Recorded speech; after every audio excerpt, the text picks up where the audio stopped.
Hello and welcome to my channel. My name is Sherry.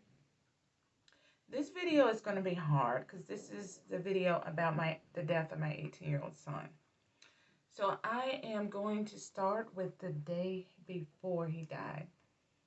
I was in IT, which I currently am still, but I was working at night, overnight shift. And so I was on a computer and I had some free time in between working. So I was watching a video, something about Farrah Fawcett's father was talking about Farrah Fawcett dying of cancer. And he said a parent should never have to prepare to bury a child. So Farrah Fawcett was traveling the world trying to get healed from cancer, but they were saying there was no help, and he was trying to prepare for the death of that. So for some strange reason, that was the last video that I watched. Then I got in my car, and while I was driving home from work, God put in my spirit, it was like I saw a quick vision of something happening to my son or my husband. And I kept saying, well, I know it's not my son. And I knew my husband at the time had heart disease. So I was married at the time, and my husband had heart disease. So I thought, we're going to get through this. So I'm not going to even let that thought get in my head. But it was just weird, like a brief, something going on with one of the two of them. Anyway, I got home from work that night, and my son was home from college, Michael, and he had just completed a full year at Georgia State. So he did his first year. He was home for the summer, and he actually was looking for some keys or something. And I told him just relax and rest because he kind of looked like he was kind of fluttered looking for the keys. Anyway, I do remember just going to sleep. The next day, he went with me to my sister's house. My sister had just received her doctorate, and so she was a doctor. And we were going to her house to try to help set up paperwork, etc., for her office. We were in my husband at the time's truck, and all of a sudden, my son's eyes rolled to the back of his eyes. It's just like his eyes just literally disappeared and went white. And we were in the middle of having a conversation. So, of course, I jumped out of the passenger seat because he had drove, and I came over, and I was trying to help him give CPR, and I called the ambulance at the same time. In between, I was praying, and I called my sister and my husband at the time and was telling them that something was going on with Michael. I'll meet them at the hospital, etc. The ambulance came, and they had me sit in the front seat while they sat in the back and they worked on Michael. So it was strange when we got to the emergency room because they went in one direction and they had me to go in another direction. And there, my husband at the time, my sister, we all was kind of in the same room waiting. And I do remember when they came into the room, and they told me the news that my son didn't make it. And I just remember everything just going black, everything blacked out.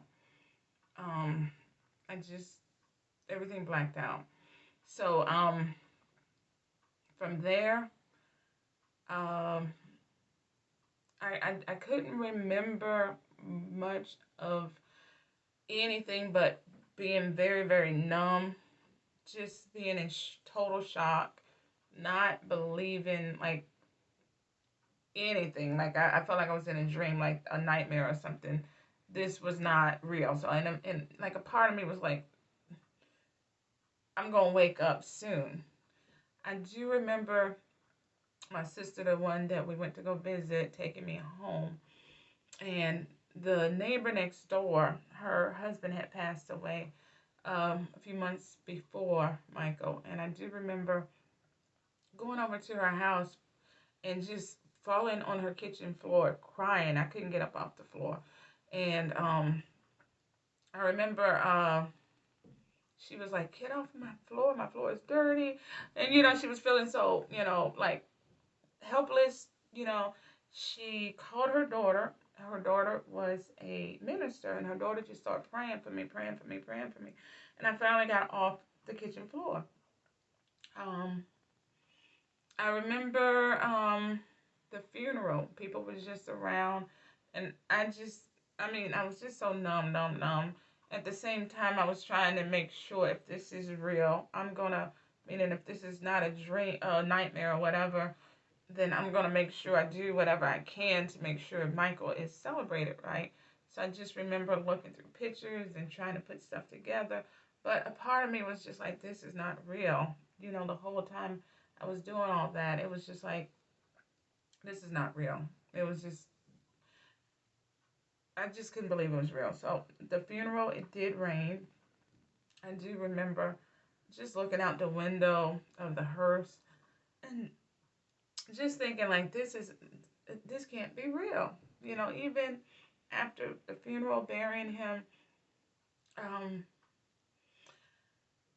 I finally realized it was real or thought it could be real. And maybe after a week or two, when it got quiet, and I do remember having a lot of health issues. A lot of health issues. I had panic attacks like 3 or 4 times a day when I would like smell chocolate, which he loved, or I would see a tall, dark, young person, male like him, um, passing Georgia State, you know, driving.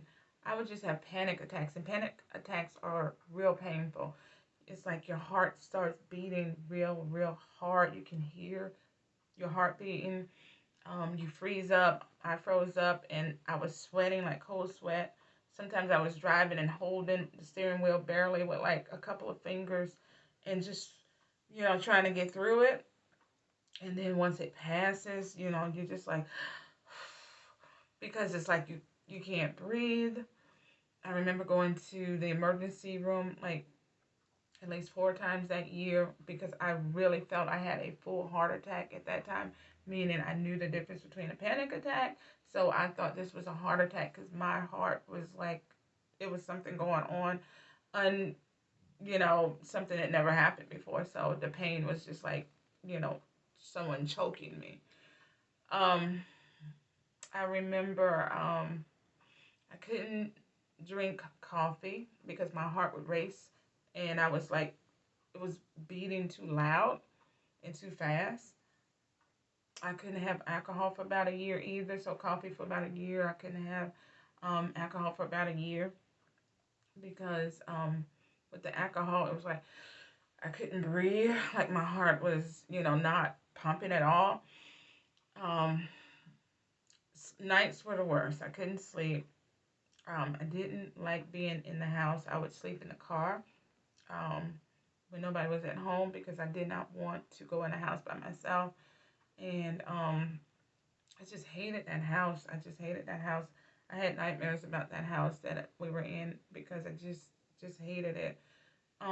So on the weekends, when I was off, I paid for us to go to a hotel. My daughter and my husband at the time, we had hotels almost every weekend. I just remember crying, crying, crying every single day, every single minute, trying to control it. There was times I went into the bathroom at work and just laid on the floor and just cried. And then I'd get up and I kind of go out the room numb. And it was just so dark. It was just so dark. I do know at the same time, let's say a month before or so my son passed, John Travolta's son passed from Saturday Night Live. Um, what is that? Not Saturday Night Live. Um, the movie Staying Alive. Staying Alive. So his son had passed. His son was 14, and I just remember thinking like, wow, how hard that has to be. And I just remember like looking for pictures of him and seeing how he was doing and like trying to find some connection to try to hold on to, you know, somebody going through the same thing. I think the worst part was the weirdest part. I almost lost my mind. I almost went crazy because I had the TV on every night. And then one night I woke up because I would only sleep maybe an hour or two at a time. And I wake up and I looked at the TV and I didn't understand what the TV was saying. It was like talking some kind of language I didn't understand. And then I heard voices saying, "Where's Michael? Where's Michael? Where's Michael?" And I was like, I knew something was wrong. I just didn't know what was going on. So I do remember reaching out to a friend, and she was a really religious person. And she was praying, "Devil, get out of her, in the name of God, da da da da da." And she just basically just kept praying. And then all of a sudden, I could hear the TV. I could understand what it was saying.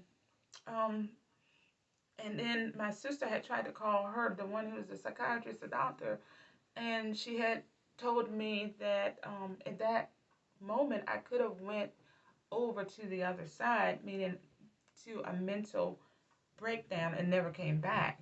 So she was glad that I reached out and called somebody, because that could have happened and I would have never came back. She also gave me some techniques, like put up stop signs when, my mind is kind of going crazy. Um, Other people was like put stuff in a treasure chest and throw it out in the ocean, lock it up. Just all of these things where you having these crazy things going on in your head and you're trying to control it, because it's just like so much noise, so much noise. Um, I do remember Michael Jackson died a month after my son died. And actually, the same day Michael Jackson died, Farrah Fawcett, the one that I had watched the video for the night before, she died the same day. And Ed McMahon was like the person who did the, sweepstakes thing. They all three died the same day, but Michael Jackson got the biggest coverage that day. And I just remember everybody being in mourning, like the whole world was in mourning. And that kind of helped a little bit, because I feel like I wasn't like the only one mourning. And I would look to see, on TV and radio, whatever, what, Michael Jackson's family was doing, his mother especially, Janet Jackson, his sister, because it was like I knew what they were going through, and it's like having somebody going through it with me at the same time. Um, it was just so, so, so, so hard. It was, and when I consider a tragedy is something where that takes you to hell, and I was definitely in hell, and to come out of that tragedy, meaning to return from hell, is not always the case. I do remember Anna Nicole. It was like she she was a person who was like a, Marilyn Monroe type person. She had dated an older man and, got famous from that, I think. But a billionaire or something, so she got famous from that. But I do remember her son. She had an older son that was close to my son's age that passed, and she had just had a baby, a little girl, and she was in so much grief, like I was, that she couldn't come out of it. And who even wants to? At that time, I was suicidal. I was hoping I wouldn't come out of it. I was hoping I would die. I almost felt like, how did she get out of here and I didn't get out of here? So, just kind of looking at things, going on in the world at the same time, um, was one way of coping. Another is just whatever. If you lost a level one, God told me there was different levels. A level one is someone that you would die for, or you prefer that you died instead of them. And I saw that like do a dream or something with God, and he was saying, you're at a level one death, so it is traumatic. A level two, he was showing me someone you would give a kidney to, a lung to, a body part or something. Um, so I just remember like journaling and writing down all these things that I felt like God was saying to me, that was, kind of helping me. I remember being so angry with God. I thought, you couldn't let your only son die. You raised him from the dead, but you would take mine. I went through so much pain. So much pain, so much pain. So if you are dealing with this and or have dealt with it, or you know someone who has, just know that there's no real words you can say. I do remember people saying things like they're in a better place. Nobody wants to hear that, because I remember thinking, why don't you go to that place, or why don't your child go to that place? Um, oh, people would say stuff like get over it, just crazy stuff. And you know, you would be like, why don't you die, you know, and I'll get over it. You know, it's so weird that you would be that angry with people or mad with people, but I couldn't take people. People were too much. And then people's days continued, which they should have. People were still normal. They had normal days. And my day was not normal. Nothing was normal about it. Um, you know, questions like people will ask you, do you have any children? You know, that's something you get all the time. And you used to say, yeah, I have a son, I have a daughter. And I'll say, what do your children do? My daughter, you know, is in college, or my son's in college, whatever. That used to trick me up, because I used to not know what to say. Um, I have a son, I have a daughter. You know, if they ask me what they did, you know, I'm like, my son's deceased. You would see their whole like facial thing change. It was just a lot. There was a lot dealing with people. You didn't even know how to interact with people. And I just remember AAA, where one of their things they would say is just take it one day at a time, or one moment at a time, as far as drinking. And that's pretty much what I had to do. I prayed all day, every minute, every second. And my prayers would just be short, like, please help me, Jesus. Please help me, Lord. Please help me, Jesus. Please help me, Lord. I mean, I would just say that all day, all day. And then, thank you, Jesus. Thank you, Lord. Thank you, Jesus. Thank you, Lord. And I just remember in my brain, if I wasn't saying it out loud, I was just saying it all day. And then it would get more better prayers as the time went on, because for 2 years I was suicidal.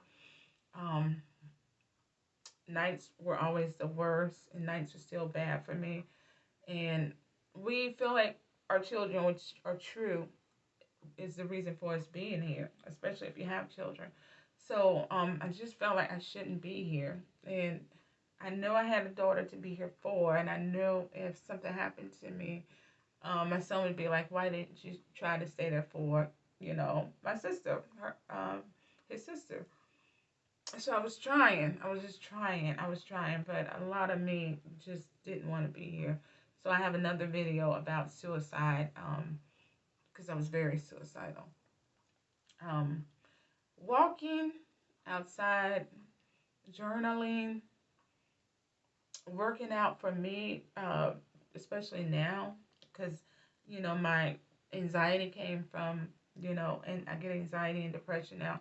They came from that. And a lot of times going to the gym, working out, trying to eat right. Those are things that help me now. I want to say, because my son died of a undetected heart defect that nobody caught, I know I felt guilty. I know at one point Shaq's son had the same heart thing. And I do remember watching TV, even feeling guilty, you know, years later, saying if I was rich, you know, I would have been able to call it, catch it, and, you know, get it fixed. So if you've had a child that died from anything, I know you feel guilty. And that's not, you know, a good thing at all.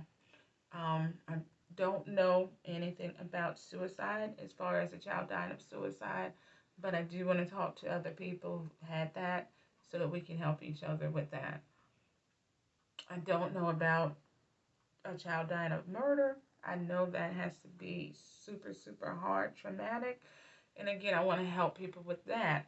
I'll have a link or a way for you to contact me on my channel, so we can get people in and talk about their ability to come out of the darkness. And you never really come out of the darkness. I do go in and out. I want to say it used to be worse, because all day, every day, I was just trying to cope. I was just trying to survive. I've gotten to a point now, years later, that my biggest thing for coping is gratitude. I wake up every day and say, thank God that I can see, I can hear, I can, have a roof over my head or whatever. Those are things that, help to keep you going. Um, I'll talk about suicide in another video, but the suicide was very, very real for over 2 years. Over about 2 years for sure. It's just no easy thing to get over. It's nothing I can say that is going to really help you. But if you know someone is going through this, who's lost a child, like Bobby Brown lost 2 children.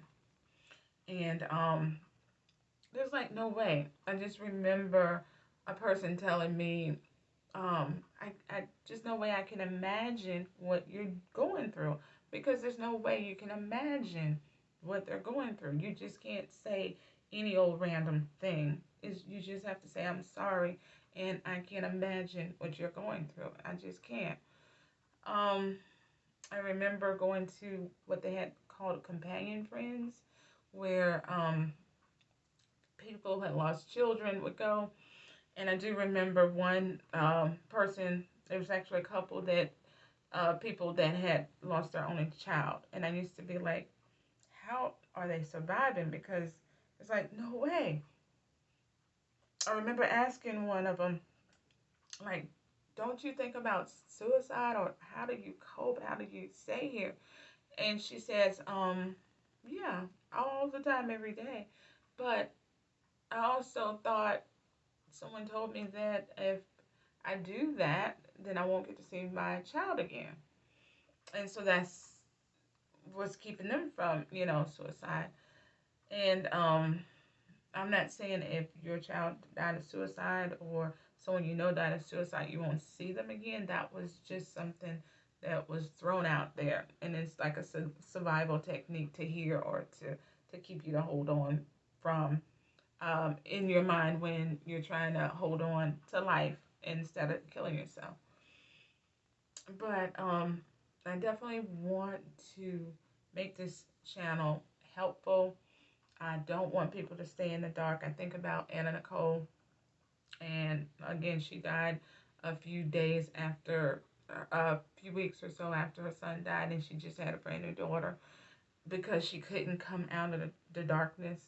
And like I said, I don't think you really come completely out the darkness. You get to a point of holding on, and you're able to hold on, and you're able to cope. So I'm able to hold on, I'm able to cope, but that doesn't mean I don't think about my child every single day. Everybody thinks about their children every single day, whether they're with them or not, if they're at work or they live with their spouse, whatever. Your children don't have to be with you and you don't think about them every day.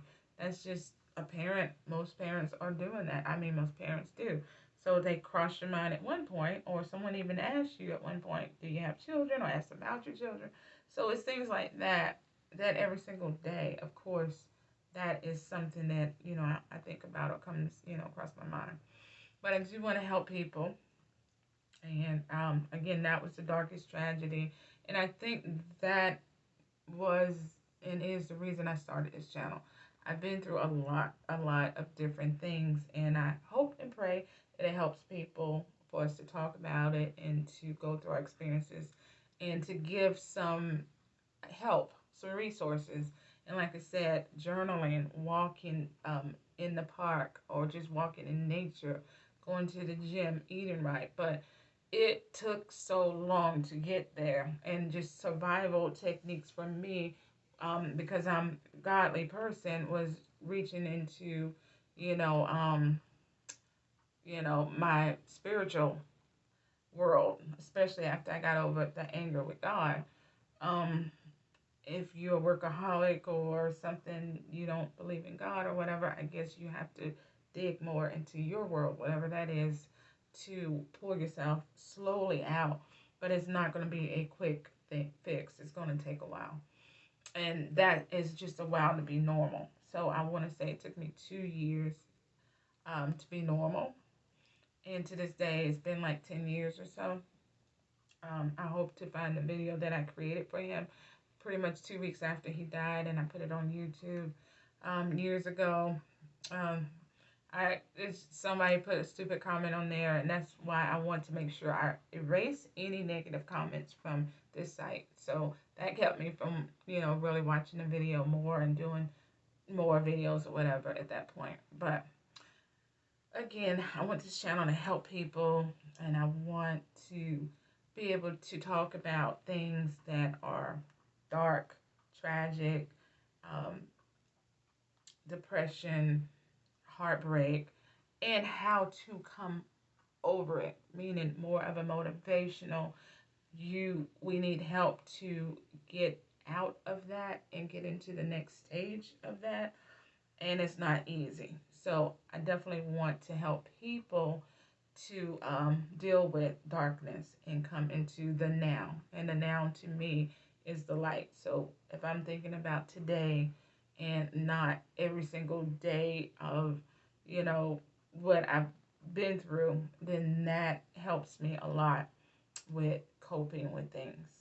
So thank you for joining my channel. Hit the subscribe button and contact me so we can talk about any child loss if you lost a child. And also each topic, as I go through it, I'll try to find people on that topic, and I'll continue with that topic even more. So I'll talk to that person, and we'll be able to continue more even in my journey and their journey of healing. Thank you.